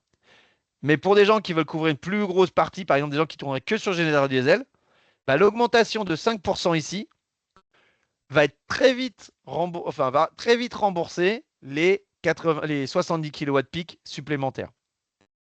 Donc là, on reste sur le même type de batterie, une batterie de puissance. L'étape suivante, c'est de passer à la batterie, ce qu'on appelle de capacité. La batterie de capacité, là, pour augmenter la pénétration solaire. C'est-à-dire de passer de ce qu'on montrait, là, on était en dessous de 50%, et dépasser du 50% avec de la batterie solaire, de la batterie de puissance, c'est difficile. En général, c'est possible si vous êtes un consommateur qui ne travaille pas la nuit. Mais pour tout consommateur qui travaille la nuit, monter au-delà de 50%, c'est extrêmement difficile. Donc pour arriver à de la haute pénétration solaire, vous êtes obligé d'augmenter la capacité, donc le nombre de kilowattheures, pas forcément le nombre de kilowatts pic, de kilowatts de l'onduleur de batterie, mais augmenter la capacité, donc les kilowattheures. Grâce à ça, vous faites ce qu'on appelle du PV shifting, c'est-à-dire que vous déplacez de l'énergie produite la journée vers la nuit. La journée, donc qu'est-ce qui va se passer ? Vous allez produire, vous allez combler les charges, mais vous avez déjà surdimensionné votre solaire pour savoir qu'une grosse partie va partir dans l'onduleur de batterie pour aller charger la batterie derrière. Par contre là, c'est clair et net que le plus gros coût du projet, attention, c'est la batterie. D'où le très grand besoin d'avoir une courbe de charge très connue pour être sûr qu'on n'est pas en train de surdimensionner une batterie qui va coûter très cher au client et qui ne va pas utiliser au mieux de ce qu'il faut. Ça, typiquement, les exemples, c'est des gros SHS pour des maisons. En rasquant, enfin vraiment au milieu de nulle part, où de toute façon vous n'avez pas la Jirama, vous devez tourner sur votre générateur diesel. Là, très intéressant. Les mini-grids sont souvent faits comme ça, où le diesel est très difficile à amener. Et ce qu'on appelle maintenant les métro-grids, c'est des projets d'exploitation rurale encore plus gros, de l'ordre du mégawatt. Ou dès que vous tournez en 100% générateur diesel, en général, ça vaut le coup. On reprend notre courbe de charge, vous voyez toujours la même, hein. C'est juste que maintenant on a beaucoup plus d'énergie. le fait de mettre une batterie beaucoup plus grande, cette fois-ci 200 kW pour qu'elle puisse prendre la demande, mais cette fois-ci 1 MWh, nous permet d'agrandir très sensiblement. On a fait quasiment un x2 sur la taille du PV, parce qu'il faut la remplir, hein, cette batterie. Et grâce à ça, vous voyez, on atteint les 70% d'autoproduction. Et vous voyez, la journée, il y aura encore un peu de bridage, parce que la batterie n'est pas forcément, elle n'est pas infinie. Il y a un moment où vous l'aurez remplie. Mais grâce à ça, vous voyez qu'on tient tout le pic de la soirée, une bonne partie de la nuit, et que c'est qu'au petit matin qu'on va devoir redémarrer le générateur diesel ou reprendre sur la Jirama pour avancer. Okay. L'étape encore supérieure, vous voyez qu'on rajoute encore 100 kW pic et une batterie encore un petit peu plus grande. Et là, on arrive même au 79%. Beaucoup de monde nous disent « Ah ouais, moi, je vais être 100%. » En général, l'atteinte du 100% est pas pertinente économiquement parce que pour aller gratter les quelques derniers pourcentages, qu'est-ce que ça veut dire? C'est-à-dire que vous allez prendre le pire jour de l'année et vous voulez que ce pire jour de l'année, vous puissiez fonctionner à 100% solaire. Sauf que si le pire jour de l'année, vous avez une éclipse solaire, des nuages et je sais quoi sais-je encore, vous allez surdimensionner énormément votre centrale qui le reste de l'année, en fait, sera sous-utilisé. Donc nous, ce qu'on conseille toujours, c'est atteindre déjà les 80, monter à 90% si vraiment le diesel est cher, mais les 10 derniers pourcents, on peut le faire avec d'autres réflexions, typiquement ce que disaient Harry et Katharina tout à l'heure, hein, peut-être de la flexibilisation des charges, amélioration de la production de froid, de chaud, décalage dans la journée, ce genre de choses. Et là, on va aller gratter ces derniers pourcentages qui seront beaucoup plus pertinents de faire comme ça. Donc voilà sur la partie capacité. Un point qui est aussi intéressant quand même à évoquer, c'est que pour l'instant, je vous ai toujours présenté un système qu'on appelle du couplage AC. Vous avez vu, on passait tout le temps par un onduleur d'abord, PV sur réseau, parce que c'est un peu ce qui a gagné sur les centrales à peu près normales maintenant. Pourquoi? C'est que c'est un onduleur complètement normal de grande centrale. Pour les petits projets, et après je dirais il y a aussi un mais pour l'instant pour les petits projets, en fait souvent, les projets sont ce qu'on appelle en couplage DC. C'est-à-dire que vous n'ondulez pas l'énergie pour la redésonduler dans un autre onduleur pour l'envoyer dans le stockage. Vous la passez directement au bon niveau de tension pour charger directement la batterie. Ce qui fait que vous chargez très efficacement vos batteries. Et ensuite, vous passez du stockage, vous ressortez du stockage vers l'onduleur de batterie qui vous permet d'alimenter vos charges avec ou sans générateur diesel, avec ou sans la Jirama. L'intérêt de ces choses-là, c'est qu'il y a un très bon rendement pour les charges nocturnes, puisqu'on charge la batterie directement quasiment. Juste un petit peu de changement de tension, mais on est sur des rendements à 99% quasiment. Par contre, comme toujours, il y a aussi des désavantages, c'est que quand vous êtes sur les charges diurnes, la journée, qu'est-ce qui se passe? Vous devez passer par celui-ci et après repasser par l'onduleur de batterie qui en général est un peu moins efficace qu'un onduleur réseau. Donc ça, souvent, c'est sur des SolarM System. Et j'ai dit, il y a aussi un mais, c'est qu'aujourd'hui, sur les gros projets, on passe aussi souvent sur du couplage hybride, c'est-à-dire une partie pour alimenter en journée et une partie qui va alimenter la batterie en direct, en DC, pour déjà être plus redondant. Donc, il y aura plus de sécurité d'approvisionnement.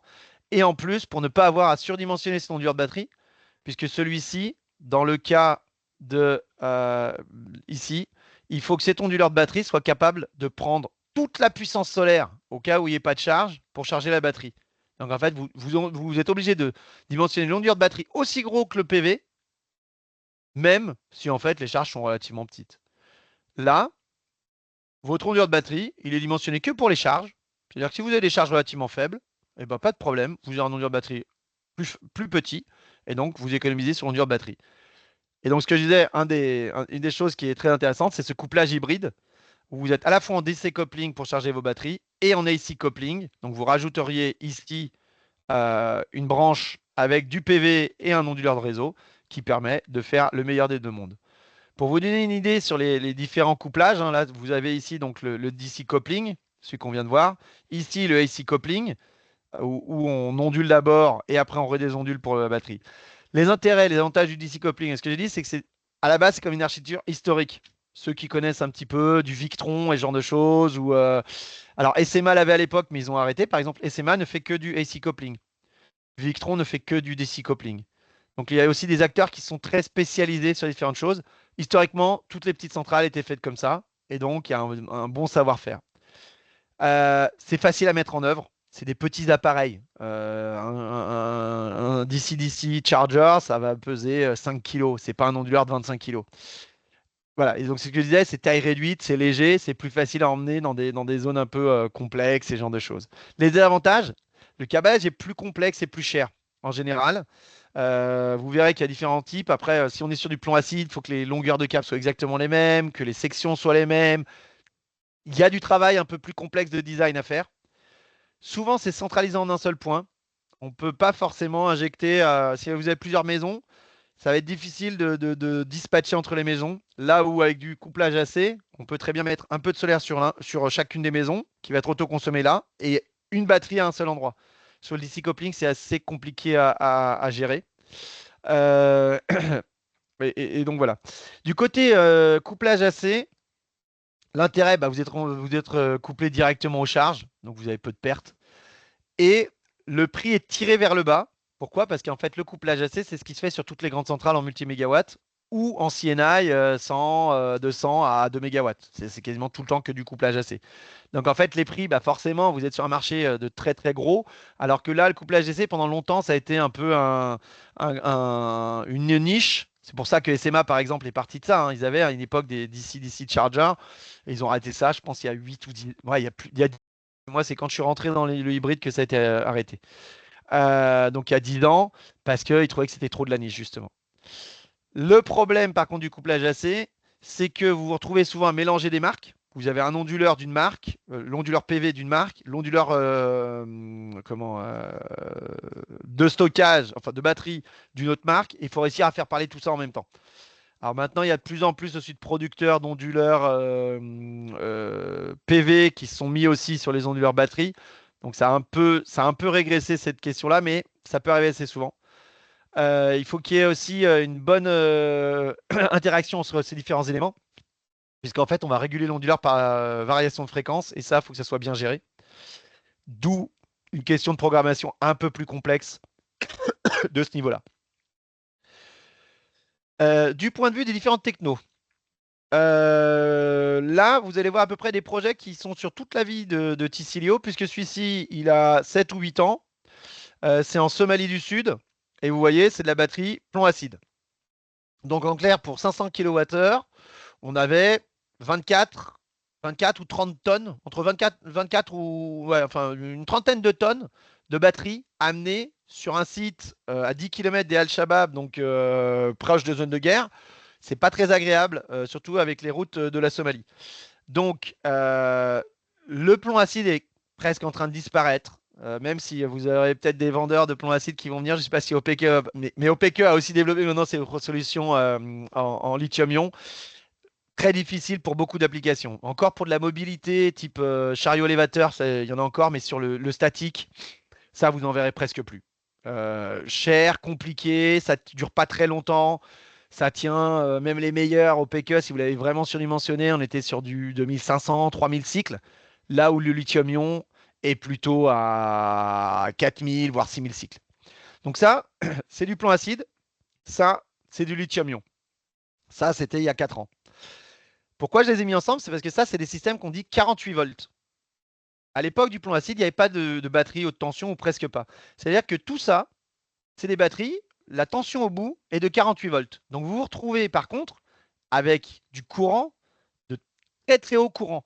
Ces batteries-là, pour vous donner une idée, on avait c'est 500 kWh, on avait 4 bancs de 2500 ampères-heure. C'est-à-dire que vous pouviez avoir débitant dans les câbles facilement 1000 ampères, voire 2000 ampères. Vous imaginez la section des câbles. C'est-à-dire que vous vous retrouvez avec des câbles qui ne sont pas très longs. Alors sur des grandes distances, quand on fait du 180 carrés, c'est pas compliqué. Pas compliqué, c'est pas trop compliqué. Quand vous devez plier du 110 carrés, voire du 180 carrés dans une control room de cette taille-là, ça devient beaucoup plus compliqué. Donc voilà. Donc 48 volts. Ce qui était pratique, c'est que grâce à ça, vous n'avez pas besoin de beaucoup d'habilitation. En gros, un électricien, quelqu'un qui se connaît un petit peu en électricité, pouvait avoir cette habilitation, ce qui n'est pas forcément le cas de la haute tension. Là, pareil. Ce que vous voyez aussi, l'autre intérêt de ces photos, j'ai choisi exprès, c'est qu'ici, vous avez un système en monophasé. C'était assez impressionnant. On avait 40 kW monophasé, ce qui est très très rare. Donc vous voyez là, chacun des onduleurs fait 10 kVA, mais eux sont tous en parallèle et injectent chacun leurs 10 kW. Et là, vous voyez que c'est du DC coupling, puisque ça, ce sont des DC-DC chargers, enfin des chargeurs, des régulateurs de charge. Donc là, on est en DC coupling. Et pour être très franc, si vous regardez bien cette photo-là, on est en hybride coupling, puisqu'on avait une partie DC coupling ici et une partie AC coupling ici, pour être plus robuste, parce qu'on savait qu'on était en Somalie et qu'on voulait être sûr que s'il y avait un défaut sériel, par exemple sur ceux-là, mais pas sur les autres, on avait toujours du redondant. Ici, par contre, on était sur du AC coupling, mais en triphasé, c'est-à-dire que chacun des onduleurs là fait une phase. Chacun faisait, si je ne me trompe pas, ici, ça doit être des 8 kVA. Chacun injectait 8 kVA sur chaque phase. Donc voilà, là on est sur du monophasé hybride coupling avec des batteries au plomb acide en 48 volts. Ici, on est sur du triphasé AC coupling avec du lithium. Ça, c'était encore jusqu'à il y a, je dirais, 6-7 ans. Et il y a encore beaucoup de monde qui le fait. Hein. Je ne dis pas que c'est mal, ou il y a encore beaucoup de monde qui le fait, surtout sur les plus petits projets. Ce qui est en train de s'imposer en revanche, c'est les batteries haute tension. Ça, c'est ma cave, vous pouvez le voir là, donc en Allemagne, où j'ai une batterie, un onduleur de 5 kVA qui est en hybride avec une batterie. Ces batteries-là, vous voyez, il y a, on dirait, 1, 2, 3, 4 blocs qui se mettent les uns sur les autres. Chaque fois qu'on met un bloc de plus, ça augmente la tension. Chaque bloc fait à peu près 100, peut sortir du 110 volts. Et en fait, vous les mettez en série. Mais ce que vous voyez, c'est qu'il n'y a aucun câblage. C'est extrêmement simple, il n'y a pas de câblage parce que vous venez embrocher la batterie d'après dans la précédente. Vous pourriez aussi avoir juste une. Dans ce cas-là, vous auriez 2,5 kWh. Là, 2, vous auriez 5 kWh, 7,5 et 10. Donc là, j'ai 10 kWh. En haute tension, donc ma batterie doit tourner aux alentours de 300, peut-être 400 volts quand j'en ai 4 d'affilée. Et qui est extrêmement simple à installer. Grâce à ça, vous vous retrouvez avec des câbles beaucoup plus fins. Moi, mon câble, là, c'est pour 10 kWh, je suis sur du 6 carré. En 48 volts, j'aurais besoin, je pense, du 25-35 carrés facilement. Là, ce que vous voyez ici, c'est de la haute tension, mais à échelle industrielle. Donc ça, c'est au Mali. Vous avez 100 kWh de batterie ici, dans ce rack-là. Un onduleur de batterie ici qui fait 100 kVA. Et un onduleur PV qui est sur le mur à côté, qui fait 70. Il y en a deux de 50. Là, il manque encore le deuxième, il n'avait pas encore été installé. Dans une salle climatisée. Et vous voyez, la batterie se ressemble. La seule différence pour ceux qui ont l'œil, mais bon, c'est peut-être un peu petit sur vos écrans, c'est que ici, il y a des batteries qui sont en série, alors qu'ici, les batteries, elles sont toutes en parallèle, excusez-moi, autant pour moi, elles sont en parallèle, alors qu'ici, elles sont toutes en série. Donc en fait, la tension de chacune de ces batteries va s'additionner pour finir à une tension entre 500 et 700 volts à peu près. Là aussi, ce que j'ai voulu vous montrer, c'est qu'il y a différentes solutions d'installer de la batterie. C'est que là, on est dans une salle climatisée, préparée. De plus en plus, pour les batteries un peu plus grande taille, on est sur ce qu'on appelle des solutions containerisées. Ici, c'est une solution qu'on a mis à Djibouti, où tout est containerisé, tout est pré-câblé, c'est testé en usine, et vous arrivez à soi-disant plug and play. Le vrai plug and play, ça n'existe pas, pour être honnête. Il y a toujours pas mal de travail d'IT, pas forcément sur la partie technique, la partie électrique, effectivement assez plug and play. Par contre, que chacun discute avec tout le monde, que les parties communication soient bien faites, là, on est loin d'être dans notre plug and play. Et pour ça, de quoi on a besoin pour que justement tout se parle en même temps? C'est ça, du contrôle commande. Donc chez TCion, on a développé notre propre contrôle commande, notre propre EMS, Energy Management System. Avant, on utilisait quelque chose qui était sur le marché, une entreprise qui s'était créée en même temps que nous, mais petit à petit, ils ont eu de plus en plus de clients. Donc nos demandes, c'était moins urgent. Et puis à un moment, ils ont dit non, on peut plus customiser pour vous. Donc on a dit bon ok, d'accord, dans ce cas-là, on va nous faire nous-mêmes. Et grâce à ça, on est complètement customisable. C'est-à-dire que pour des clients, on peut même leur piloter leur charge. On peut changer les stratégies. C'est-à-dire qu'en ce moment, par exemple, chez un de nos clients au Mali, le job me disait mais pourquoi Xavier, ça démarre 2 à 3 fois la nuit le générateur pour charger à 45% ma batterie? Pourquoi on ne charge pas direct à 100% et on démarrait moins souvent? Je dis oui, on peut le changer, il n'y a pas de problème. C'est tout changeable dans notre EMS, dans le code. Par contre, si on fait ça, si l'EDM, donc l'équivalent de la Jirama au Mali, revient pendant la nuit, on aura rechargé votre batterie avec du générateur diesel, alors que ça aurait peut-être été plus pertinent de recharger avec la Jirama, qui est moins chère. Donc, c'est toutes ces questions de stratégie. Et avec du stockage, il y a beaucoup de questions de stratégie. Je vous ai parlé du peak shaving, du PV shifting, de pouvoir relâcher plutôt à un certain moment. Quand est-ce qu'on travaille par rapport au générateur? Est-ce qu'on le fait marcher à pleine puissance, à moyenne puissance? Toutes ces choses-là, chez nous, en gros, c'est en interne. Donc, on peut recoder. Vous voyez un peu des extraits du code là. Recoder tout ce qu'on a besoin. Et après, il y a aussi plusieurs layers, on va dire, plusieurs couches. Il y a ce qui est primordial, c'est le power management, c'est la sécurité des flux. C'est est-ce qu'en ce moment c'est le générateur? Est-ce qu'en ce moment c'est le PV? Est-ce qu'en ce moment c'est la batterie qui travaille? Pour être sûr que vous ayez tout le temps de l'énergie. Ça, c'est le power management system, extrêmement important. L'étage d'au-dessus, c'est ce côté EMS, Energy Management System, c'est toutes les stratégies d'optimisation. Quand est-ce que quand est-ce que j'arbitre entre bon, je ne vais pas utiliser ma batterie maintenant parce que je sais que le soir ou à telle heure, c'est plus cher. Donc, je vais plutôt garder de la batterie pour pouvoir décharger au moment où c'est le plus cher. L'autre partie très importante, comme je vous ai dit, puisqu'on fait des briques, on fait du Lego avec le solaire, c'est le data logging, la récupération des données. Nous, on est capable de récupérer à peu près 2000 données à la seconde. Il faudrait dire, ouais, mais attendez, là, c'est un peu n'importe quoi, on n'a pas besoin de ce niveau-là. On est même descendu maintenant à 500 millisecondes et on réfléchit à descendre à 100 millisecondes, pas en permanence. Mais en fait, justement, quand vous voulez designer votre solution de stockage, le problème, c'est est-ce que ma batterie sera capable de répondre assez vite à des situations extrêmes sans créer un blackout? Est-ce que ma batterie est suffisamment grande? Typiquement, si on prend l'exemple d'une pompe. Une pompe, on va dire, ouais, la pompe, elle fait 10 kW. Très bien. Sauf qu'en général, pendant les 5 premières secondes, elle fait x5. Elle a 50 kW.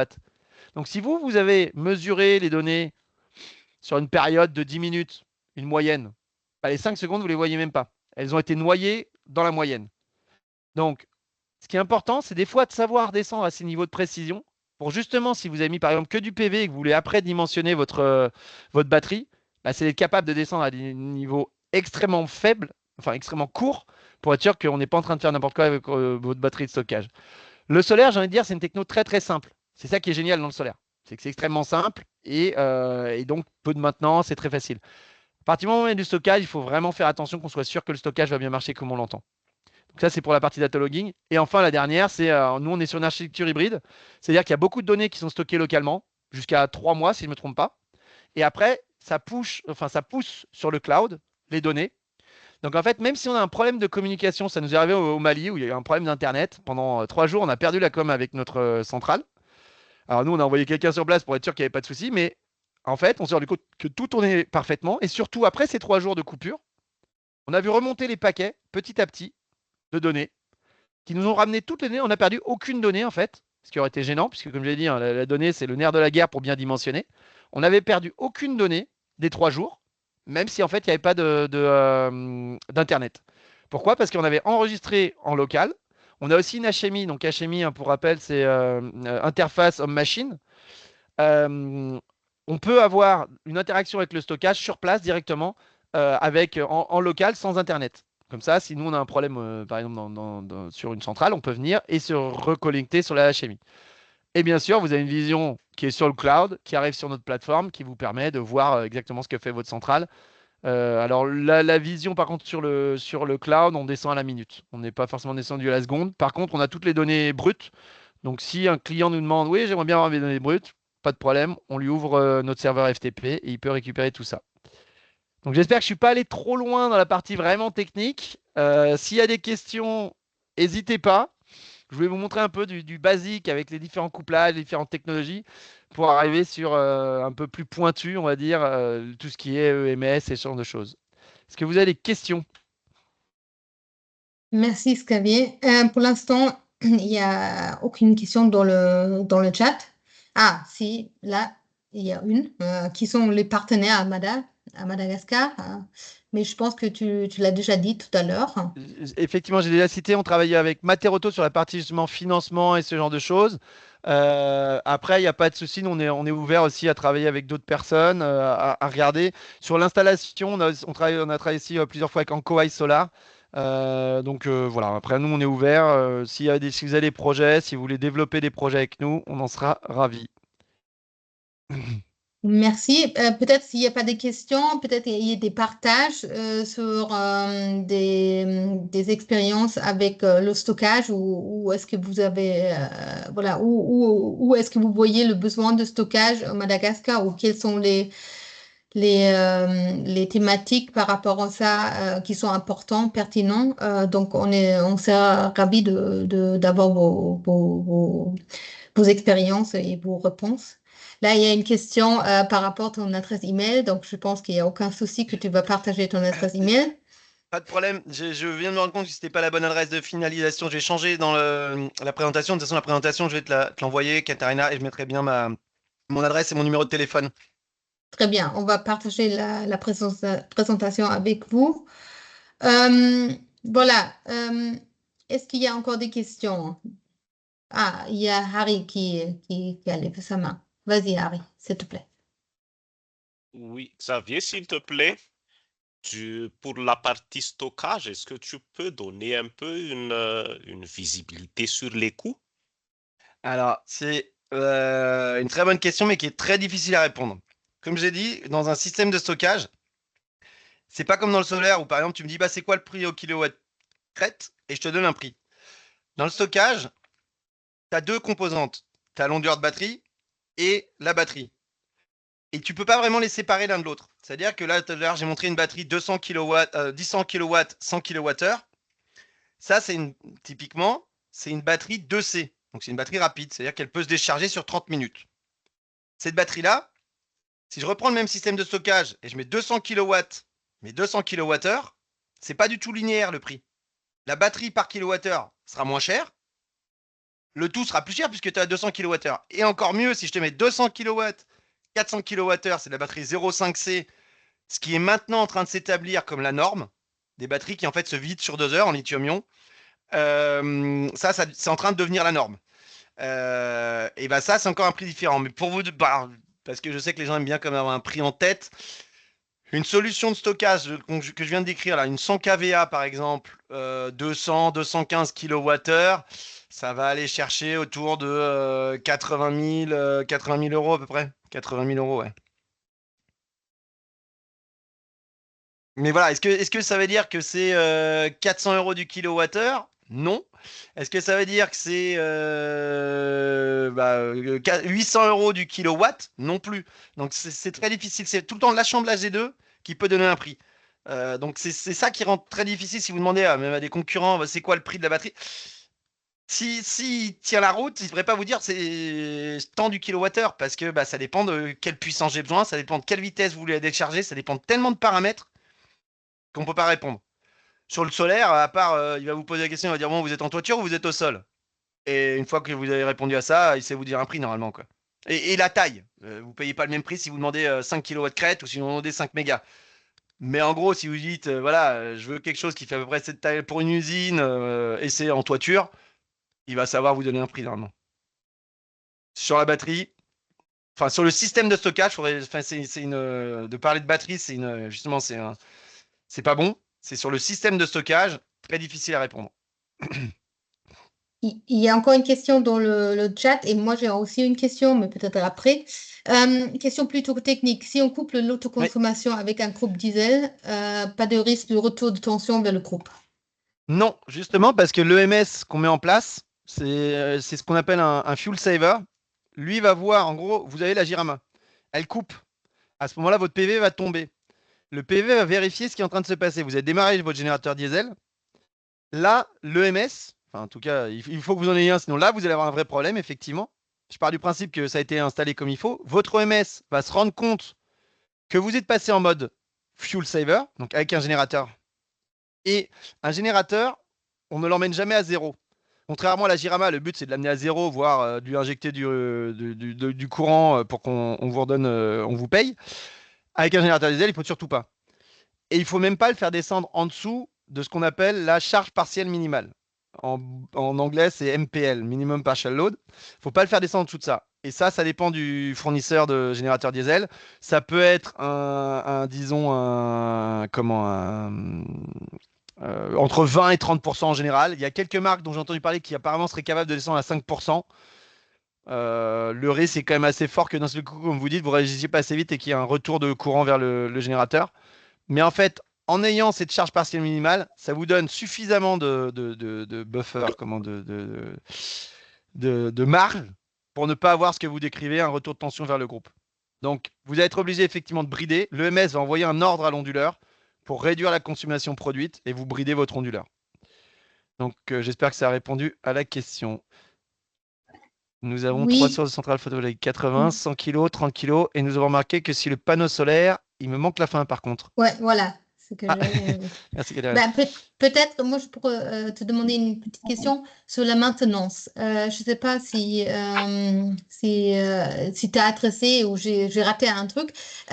Quel est le besoin de maintenance des batteries et la durée de temps?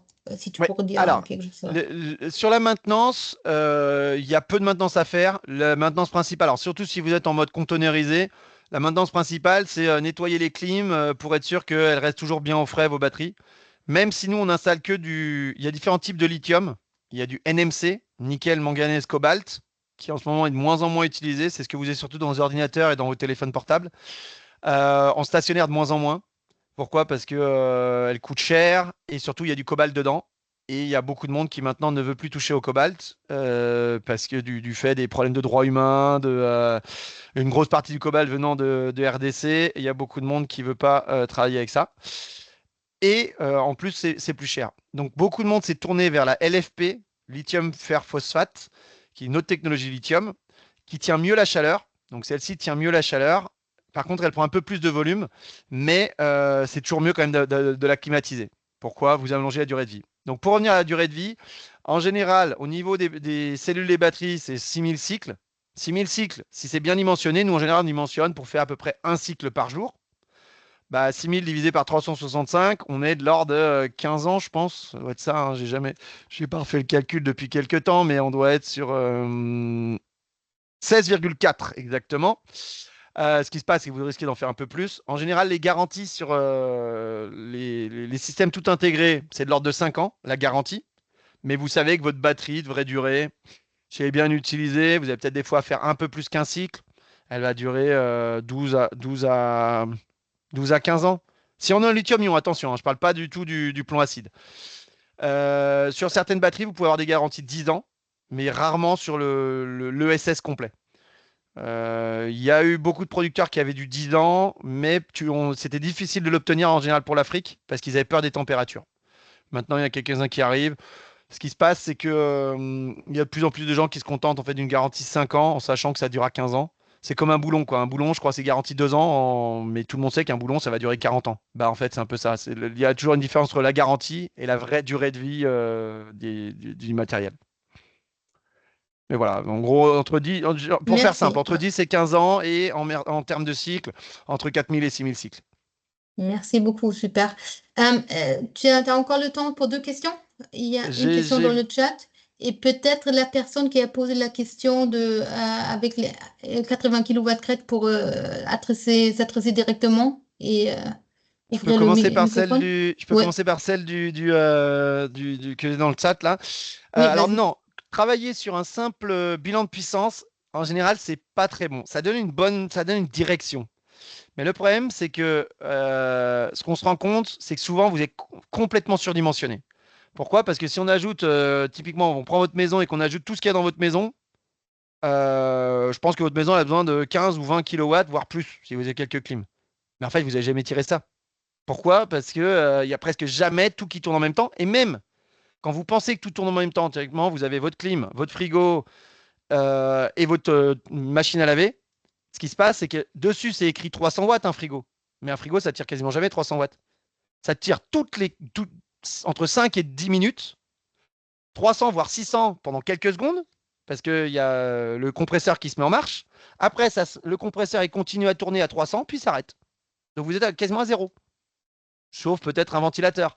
Une clim, c'est pareil. Il y a un moment où elle va être très très forte quand il va faire des sols froids. Donc en fait, en faisant du bilan de puissance, vous entassez des puissances qui ne seront jamais vraiment utilisées. Donc, c'est un bon début, mais on a peut-être, je sais pas moi, 5%, je suis peut-être méchant, allez, 20% de l'information. La vraie solution, c'est relever la courbe de charge. Sinon, le risque, c'est vraiment de surdimensionner. Alors, le risque du surdimensionnement, c'est un risque financier. Vous avez juste mis trop d'argent. Vous risquez au moins pas d'avoir de blackout, ça c'est clair. Sous-dimensionné, par contre, vous risquez les blackouts. Donc, le mieux, c'est vraiment faire une étude. Faire une étude, poser un analyseur, relever la courbe de charge, voir exactement ce qui s'y passe. Maintenant, la personne, je crois, a complété. Oui, c'est la Charge les suite, batteries. voilà. Donc, je vais relire le début. Donc, vous avez 3 centrales solaires, une 80, une 100, une 30. Et vous avez remarqué que le panneau solaire charge les batteries. Il se remplit très rapidement par rapport au réseau. Et ce que la variation du durée de charge des batteries n'a pas des impacts sur la barre de vie des batteries. Ça dépend de quelle batterie vous avez. Si vous êtes sur la batterie est ancienne et vous êtes en plomb acide, si, c'est pas bon de charger une batterie trop vite. Si vous êtes sur du lithium-ion, ça dépend ce que vous appelez vite. Une batterie 1C, elle peut se charger en général sur 1 heure. Alors, des fois, elles peuvent se décharger sur 1 heure, mais elles se chargent plutôt sur un peu plus longtemps. Ça dépend je ne peux pas répondre de but en blanc comme ça. Ça dépend en fait de la fiche technique de votre batterie. Mais normalement, si vous êtes en lithium-ion, il faut vraiment que vous chargiez très très très vite. Alors, vous n'allez pas pouvoir, normalement, si l'EMS est bien conçu, il interdira que vous puissiez charger trop vite pour pouvoir que vous risquiez d'abîmer la batterie. En fait, il y a un autre niveau d'intelligence qui s'appelle le BMS, Battery Management System, qui est le haut, là, vous l'avez vu peut-être sur ma batterie, elle était presque toute blanche et en haut, il y avait une barre noire. Ça, c'est le BMS. Et là-dedans, il y a de l'intelligence. Et ce BMS parle avec l'onduleur et avec l'EMS, donc Energy Management System, pour justement faire en sorte qu'on protège les batteries. Donc normalement, si ça a bien été installé, si la technologie n'est pas trop ancienne et qu'il y a bien une bonne complémentarité, enfin que la personne a bien choisi la batterie avec le bon onduleur, ils devraient parler entre eux et faire en sorte que vous ne puissiez pas charger trop vite. Max, que peut supporter les batteries lithium-ion s'il n'y a pas de clim? Sur la température lithium et ce genre de choses, ça dépend de la marque, ça dépend de la techno. Sur du NMC, on évitait de les faire passer les 28 degrés. Donc, c'était vraiment clim obligatoire. Sur du LFP, les toutes dernières, il y a une marque, là, on était à Intersolar, donc c'est le grand salon des énergies renouvelables il y a la semaine dernière ou la semaine d'avant, je ne sais plus, à Munich. Apparemment, il y en a même qui annoncent, ouais, nous, on pourrait même se passer complètement de clim. Sur les fiches techniques, souvent, c'est écrit -5, voire -10 degrés, jusqu'à 50 degrés. Nous, on évite que nos batteries montent à 50 degrés, quoi. Là, il y a une marque qui a envie de se démarquer des autres en disant, si, laissez-les sans clim, il n'y a pas de problème. J'attends de voir comment ça va marcher. Mais en gros, ce que ça veut dire, c'est que si votre clim, elle casse, s'il y a un souci de clim, ou si vous êtes à un endroit assez haut, à Mada par exemple, où il y a une bonne ventilation, si vous êtes entre 25 et 30, il n'y a pas de souci, quoi. Ça tiendra, quoi. Après, elle tiendra mieux si vous êtes sur une température assez constante de l'ordre de 25 degrés et vous aurez peut-être perdu moins de cycles, quoi. Vous avez peut-être passé de, je sais pas, de 5000 cycles à 6000 cycles. Mais c'est difficile après de savoir pourquoi une batterie est morte. Est-ce que c'est parce que vous l'avez chargé trop vite, déchargé trop vite, trop froid, trop chaud, ou pas de chance, c'était un problème sériel? Difficile à répondre, quoi. Donc, j'éviterais, moi, de passer les 30 degrés sur une batterie. C'est bien. Merci beaucoup. Je pense que ça y est. Il y avait encore une autre question qui n'a pas été répondue. Bonjour. Ah bon? On devrait donc seulement vous envoyer le bilan de puissance des besoins ou vous devriez faire une étude spécifique pour un projet? Non, Alors, je croyais répondre oui, à oui, ça. oui, Ah, oui, ok. J'ai dit, c'est Désolé. pas le bilan de puissance, c'est un peu léger, quoi. Ouais. Simple bilan de puissance, c'est un bon début, mais je dirais que ça tient une partie ça couvre peut-être 10 à 20% de l'information nécessaire, quoi. Non, je pense que ça y est. Merci beaucoup. Oui, je vais partager ton contact avec les participants. Et voilà, je pense aussi, si vous avez d'autres questions encore qui vous viennent maintenant, après, dans 2 jours, je pense que oui, vous Pas de pouvez souci, il nous y aura aussi mon l'envoyer, il n'y a téléphone. pas de souci. Ouais, voilà. Oui, c'était la première séance de cette formation et je remercie Xavier pour sa disponibilité et pour ta présentation super intéressante. Et voilà, s'il n'y a pas d'autres... Harry, tu veux dire encore quelque chose? mot d'au revoir, Xavier, vous voulez dire encore quelque chose? Bah non, Sinon, c'était surtout je merci peux- beaucoup. Si vous avez des projets, n'hésitez pas. On sera ravis de vous accompagner. On a nos 3 premiers projets là qui se lancent sur MADA. On espère bien en faire beaucoup d'autres. Donc, n'hésitez pas à à me contacter ou à nous contacter chez Tissilio. Merci beaucoup. Merci pour l'accueil, Katharina et Harry. Oui. Merci à toi. Et Oui. voilà. Donc, si vous avez encore des questions, n'hésitez pas à nous les envoyer. Et Oui, j'aurais juste peut-être parce qu'il y avait quelques questions qui étaient revenues sur la partie financement. Nous, le programme de PDP peut donc travailler en amont sur cette partie documentation